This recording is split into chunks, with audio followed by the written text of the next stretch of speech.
Hey kids, this is Ivan. How you doing? It is day 22 of RPG A Day 2018, and our question or prompt for today is, which non-dice system appeals to you? So I'm going to cheat a little bit and I'm going to talk a little bit more about dice, because it's my channel, I can do what I want. But this is going to actually have a great little segue, into the actual answering the question. So just bear with me a little bit. But as I've been watching and listening to and reading the responses to RPG A Day for this last day, where we talked about dice mechanics that appealed to us, I heard a lot of great answers, and it reminded me of some of the things I did not say, which would be that, dice mechanics that are really simple and elegant really appeal to me, and not just because that they're easy to learn and easy to teach. But it's because on a really visceral level, as soon as these dice hit the table and stop rolling, we all know what it means. And I think I was watching Tracy Sizemore's video when he's talking about Savage Worlds and the idea that it's really, really easy to teach. And instantly, once these dice hit the table, everybody knows what that result actually means. And there's this great thing that happens when we've internalized the dice mechanic and they hit the table, and there's not a lot of layers of interpretation or procedure that we have to go through to understand. So maybe say we're playing a game like Fantasy Flight Star Wars, or we're playing Powered by the Apocalypse, or even if we're playing BXD&D and we do a reaction roll, maybe we have to do some kind of interpretation of what does that result actually mean, what's it really going to look like in the fiction. But as soon as those dice hit the table, we all bend over and we all know, man, this is really good, this is really bad. The cries of triumph or despair, forgive me for using the actual terms from Star Wars, they come out, of our mouths just as if we were the actual characters in that fiction and watching the events that these dice are analogs of, if you know what I mean. The more layers of procedure and interpretation or lookup, well, what does this actually mean if we have to go to a table or a chart, then that result becomes much less visceral, and it loses its power in the moment.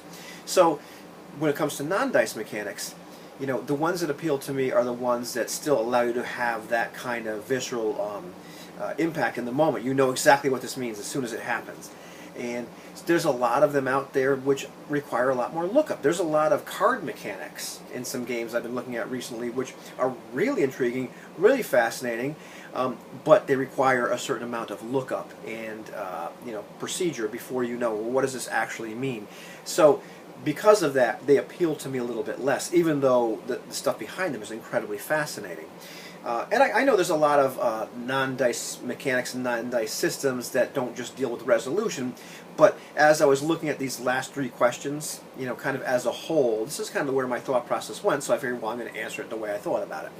So the non-dice system or mechanic, really, part of a game that I'm going to talk about, is something that we've been doing since we started playing role-playing games, certainly since I started playing role-playing games. So I've been doing this since 1981, and I bet you that most of you have too. I can't imagine that you haven't. The technical term for this procedure is something that I only learned a couple of years ago. When I first heard the word, I hated it because I figured I could have come up with a better word for that. But I've since acquiesced to, this is just a word that they use, so it is what it is. And so the term is karma. The idea that you're going to compare the competence of your character in a particular area to the relative difficulty of a task.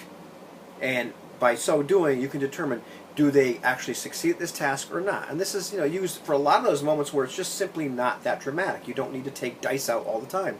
Maybe the game has, it probably does have, a resolution mechanic for doing something, but maybe it doesn't. But the idea that and it's something we did for years, and I'm going to use the same example I've used a million times on my channel.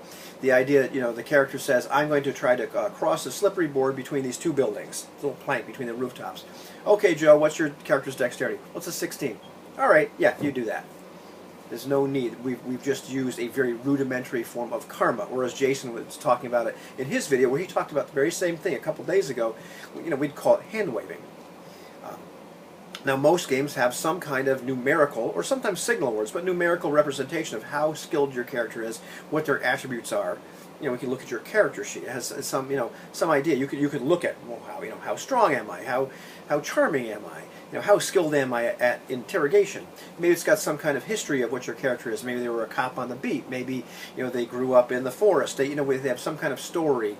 there's various words or numbers that represent exactly what your character is like. That's part of the deal in role-playing games. And likewise, most games have some kind of representation of the relative difficulty of various tasks, depending on what you're trying to do. And you can compare these two values. It's very easy if you're comparing numbers. It can be a little bit more daunting if you're comparing signal words, but even those descriptions, just descriptions of your level of competence or how hard a task is, you can generally use karma to compare those two values and decide, does this character succeed or fail at this particular attempt?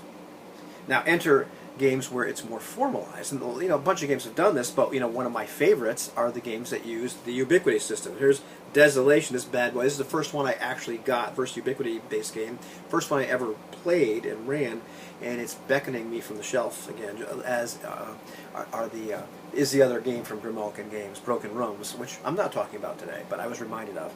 But it's possible I might get to play a little of this in early October, so I'm pretty pumped. And if not, well, I'm going to make it happen someplace else anyway. But the Ubiquity-based games, they use this idea of you can take the average. Now that I've gotten 6 minutes into this video, I can start really talking about how this works in a real game. The idea that you have a dice pool in whatever skill you're trying to attempt, and you can decide to, unless the GM or the fiction kind of demand that you roll dice instead, you can take the average. So if you have an 8-die pool in some particular skill and the task requires at least 4 successes, then you're able to accomplish that task without actually having to roll dice. You're simply that good. One of the neat things that Ubiquity has done beyond that is it encourages the game master to do that with the NPCs, with the monsters, with whatever you're using. So for the most part, you don't have to roll dice at all. The rolls, like in say in combat and some of the other things, are opposed rolls, but the game master doesn't necessarily have to roll those dice. They can simply take the average, and then the players, as they're rolling dice at that particular point, well, they're really just rolling against the target number. That sort of thing. Or I suppose they could take the average and say, well, yeah, I'm just that much better than that guy. Combat's one of those times where you actually do want to roll the dice because it's a little more dramatic and dynamic. The other neat thing that Ubiquity allows you to do with this taking the average, karma-based mechanic, is you can spend the style points that you have, which, I'm not going to go into all how the style works because I've talked about that before.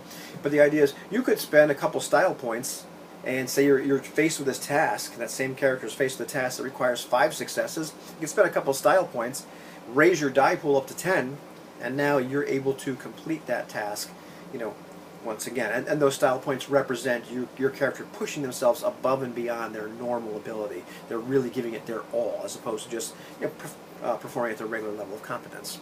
So that's a really, really neat mechanic, and it's really neat the way that the Ubiquity-based games have handled it. So I dig that quite a bit. That's one of my favorite non-dice mechanics, if you will.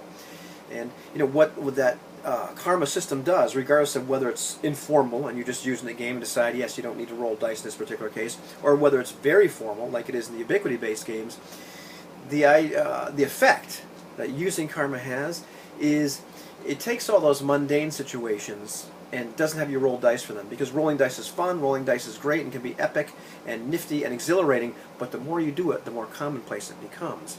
So by using that karma mechanic and not rolling dice in all those other situations, when it becomes very important, it's very exciting, and we're all leaning over the table waiting for those bones to stop rolling, and so we find out what happens. So that's my one of my favorite non-dice mechanics, and I'll see you tomorrow.